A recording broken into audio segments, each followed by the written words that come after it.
সেই বিষয়টি নিয়ে আমরা সন্দিহান, যেহেতু আমাদের সাথে যে আলোচনাটি হয়েছে সেনাবাহিনীর ঊর্ধ্বতন কর্তৃপক্ষ কর্তৃক, সেটি হচ্ছে আমরা মনে করছি সেটি রাজনৈতিক বিষয়ে হস্তক্ষেপ করা।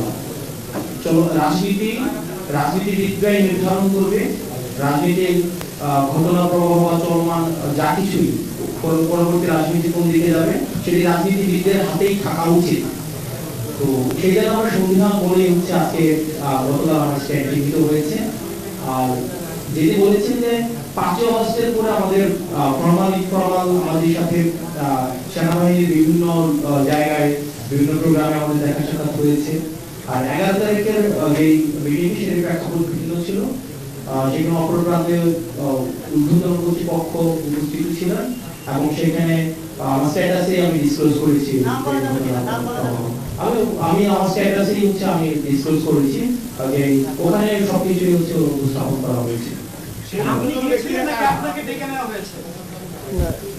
সেখানে বিষয়টা হচ্ছে যে আমরা এই বিষয়ে আলোচনা বিভিন্ন ল অ্যান্ড অর্ডার, আপনারা জানেন যে বর্তমানে ম্যাজিস্ট্রেসি পাওয়ার দেওয়া হয়েছে সেনাবাহিনীকে, ল অ্যান্ড অর্ডার সিচুয়েশন নিয়ে আমাদের মধ্যে অনেক প্রশ্ন রয়েছে।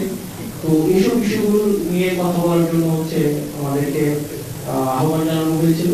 এবং কিছুদিন আগে আপনারা সেনাপ্রধানের একটা বক্তব্য দেখেছেন, যেই বক্তব্যকে আমি ব্যক্তিগতভাবে বা আমরা অনেকেই দেশের মধ্যে এটা নিয়ে কথা হয়েছে যে এটাকে রাজনৈতিক পরিমণ্ডলের অসমীচীন হিসাবেই ধরা হয়েছে।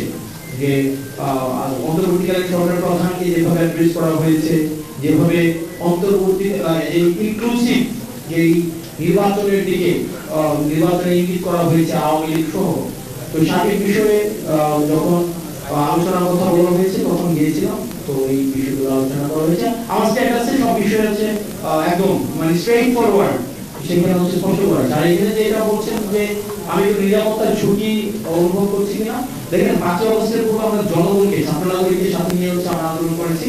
ফেসিবাদ বিরোধী একটা ধরনের শক্তি ছিল, এজেন্সি ছিল, রাষ্ট্রপক্ষ আমাদের বিরুদ্ধে ছিল। তো তখন আমাদের লড়াই তো আমরা বারবার বলছি, আমাদের লড়াই এখন অব্যাহত রয়েছে।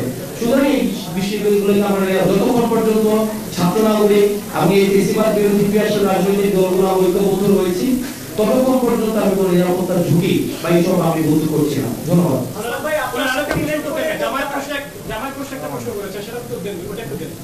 আপনার কাছে করেছেন আর ইলেকশনের প্রশ্ন না দলের কাছে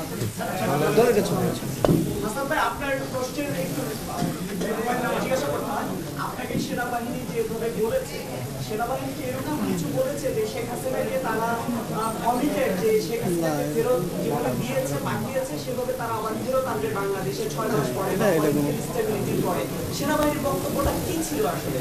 সেনাবাহিনীর বক্তব্য আমি তো সেখানে হচ্ছে আমি লাইন টু লাইন দিয়ে আমার ডিরেক্ট স্পিচ সেখানে কোটেশন দেওয়া ছিল, একদম ডিসক্লোজ করা হয়েছে, এবং ডিরেক্ট স্পিচ আছে যেখানে যে আমাদের কনভারসেশনটা কি হয়েছে, ও পাশে কি আছে, আমাদের পাশে কি হয়েছে। সেনাবাহিনী কি কমিটেড কিনা শেখ হাসিনার কাছে যে বলে? না, সেটা ওই বলতে পারে, ও অপর পক্ষ বলতে পারে।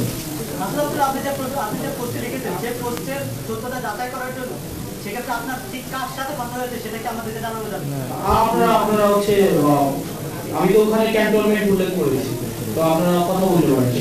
এবং আমরা বলেছি যে 5 আগস্টের পরে আওয়ামী লীগ পুনর্বাসনে আওয়ামী লীগ একটা বারবার আমরা বলছি যে এই দলটা এখনো পর্যন্ত কোন জায়গায় আপনারা দেখছেন রিভিউ ফিল করছেন তো অপরাধের ওই জায়গায় গণহত্যা চালাইছে, এটা তো অপরাধ স্বীকার করে নেই। তো আমরা আমাদের জায়গা থেকে স্পষ্ট করতে চাই আওয়ামী লীগের আগে বিচার নিশ্চিত করতে হবে, তাকে দল হিসাবে বিচার নিশ্চিত করতে হবে, অপরাধ স্বীকার করতে হবে, তারপর অন্য কোনো আলোচনা হইতে পারে, এর আগে কোনো ধরনের আলোচনা হইতে পারে না, ইম্পসিবল।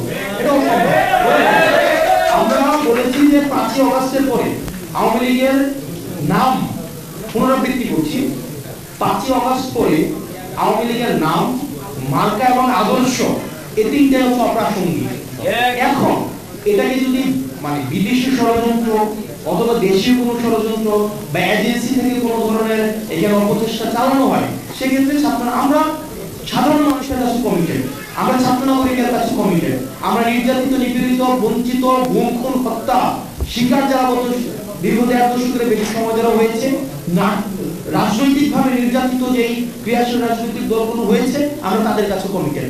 কোনো এজেন্সি, কোনো বিদেশি কোনো কর্তৃপক্ষ কারো কাছে আমরা কমিটেড। Thank you.